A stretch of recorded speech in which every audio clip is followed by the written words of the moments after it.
Hello again, folks. Another WIP Wednesday here. So 2 days without power today, this week kind of messed with my hobbying. One thing I was working on over the weekend and by lantern light the past couple of days was green stuffing up some Germans here, inspired by a fellow who posted a photo to the Conflict 47 group. I wanted to make some flaming skull head Germans here for my Weird War II game that we run every year at our convention in upstate New York, Council of Five Nations.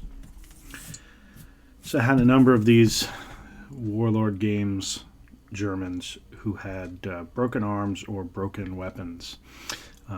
So what I did was I just cut off their arms, glued on some of the newer generation of weapons that are a little sturdier, and then put on some skulls, both from the Games Workshop Skulls box and also from some of the old War Games Factory skeletons.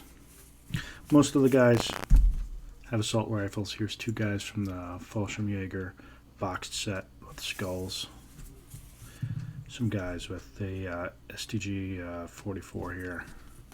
But I did make one guy with a giant flaming axe here. So I hope these will paint up well.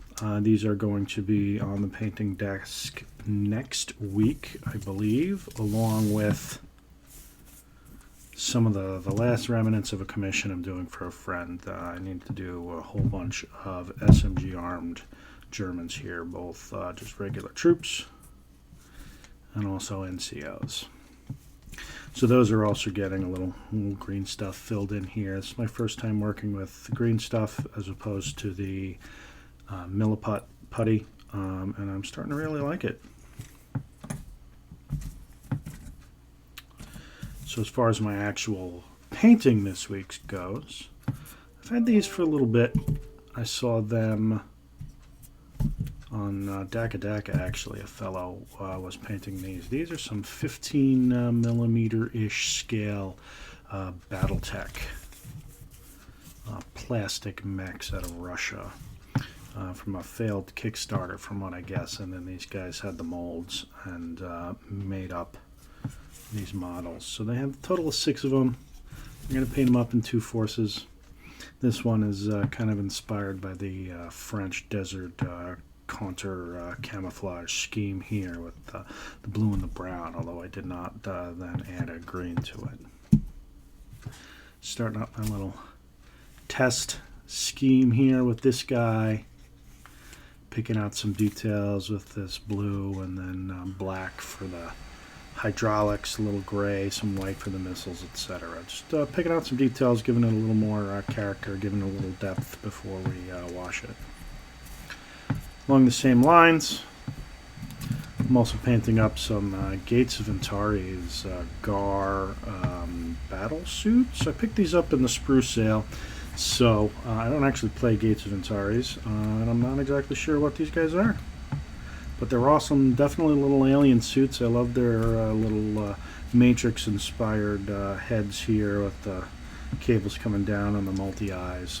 So they're also going to be in this same French-inspired contour camouflage-ish kind of color scheme. And then, of course, I'm still working on a whole bunch of 15 millimeter figures that I started years ago. We have here what used to be armies, Space British here.